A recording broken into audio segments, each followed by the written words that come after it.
So yeah, it's Patrick Williams. A little bit of clickbait with the title, I know, but I really do believe Patrick Williams has star potential for the Bulls. And the heart of it for Williams is starting with the size. I mean, 6'7", 6'8", 7-foot wingspan, about 220 pounds. I think he has room to get bigger. Combined with some small shot creation skills already that I think can get better, with a jump shot that already looks good, and I think he projects to being a really good defensive player. The three looks really good. Very high arc, very compact jump shot. Good from three, good from mid-range. He's had a few pull-up mid-rangers this year. Sometimes it gets him into a little bit of trouble because occasionally he takes one that you don't really love. But he's also had a few where it's just like, oh, that's something that I think he could build on. And we'll talk about his potential as a shot creator in a little bit, but the shooting, to me, is really the first thing that's intriguing. I mean, he's shooting 39% on 2 threes a game, 78% from the line on 2 free throws a game.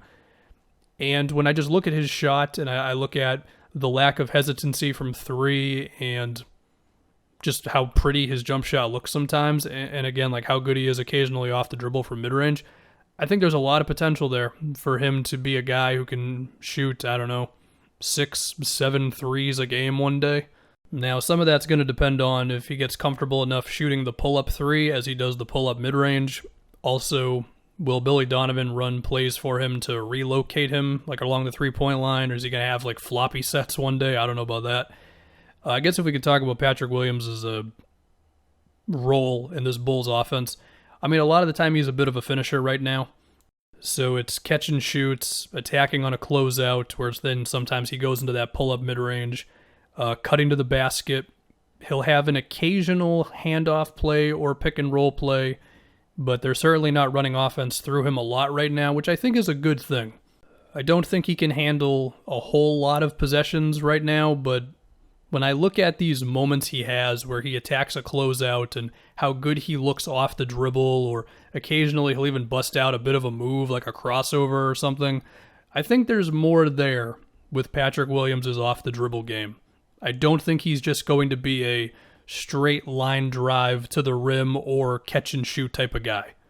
And when I think about those moments where he does bust out some real handles, with how comfortable he already looks with the pull-up jumper, and the fact that he's not afraid to mix it up down low. He's already had a couple of big free throw attempt games.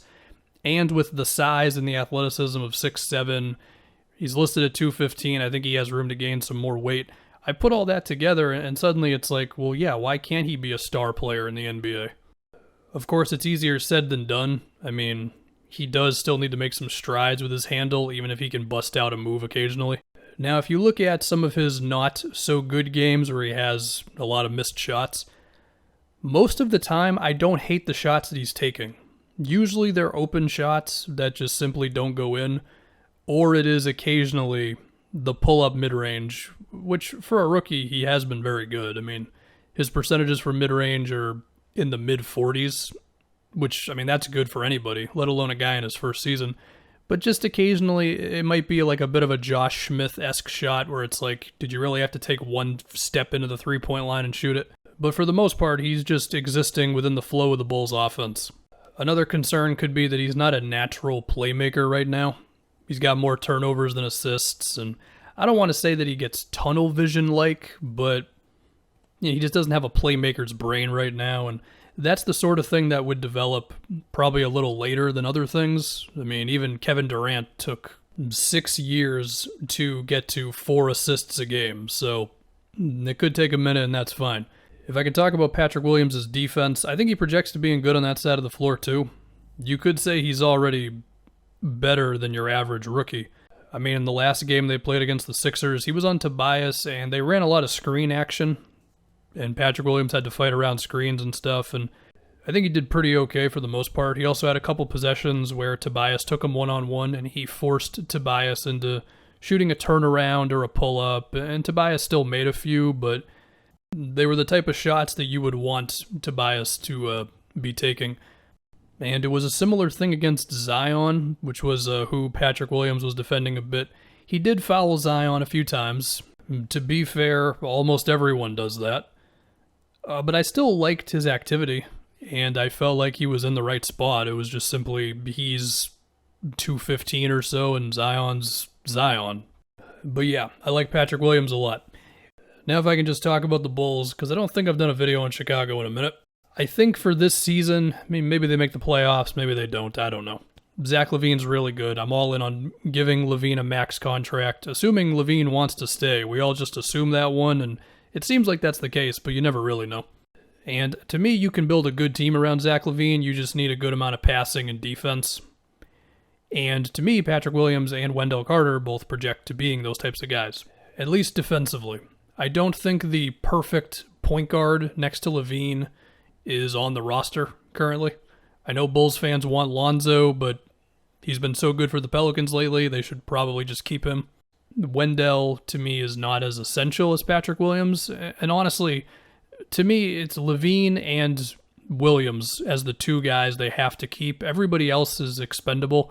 Not saying that they should shop Kobe White or Wendell, but if the right move came along, cool. But with LaVine and Williams, I'm just like, no, I'm not giving these guys up unless it's for something really, really nuts. Now, of course, Lauri Markkanen's situation remains very interesting because of the restricted free agency, and I mean, there's a decent amount of teams with cap space, and maybe somebody's going to throw a $20 million a year offer at Markkanen, or perhaps a little bit less, but high teens, that sort of thing, and we're just going to have to see if the Bulls are comfortable with matching him.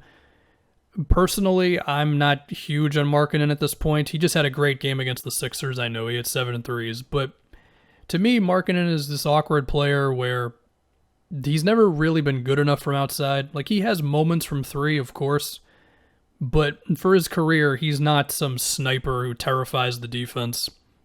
He's not a post-up guy, even though he's tall. His playmaking and defense have never been that good.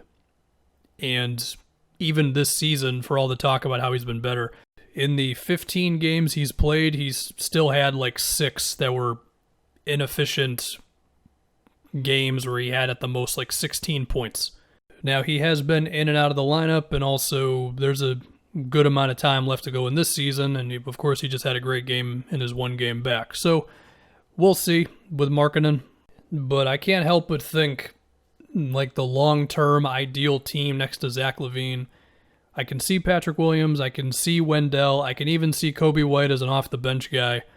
But I can't help but think that instead of Markkanen, it would be better if they had like a point forward who can defend. There's not a whole lot of those types of guys in the league, but that type of guy. I guess you could argue that Thad Young has been that guy, given his playmaking this season for them.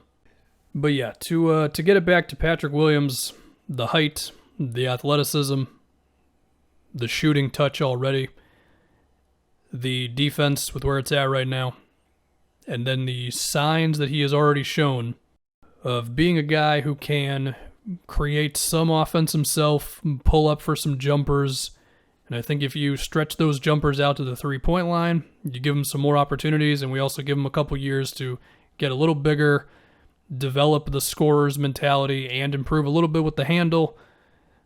I think he can be really, really good. Very, very good. And yeah,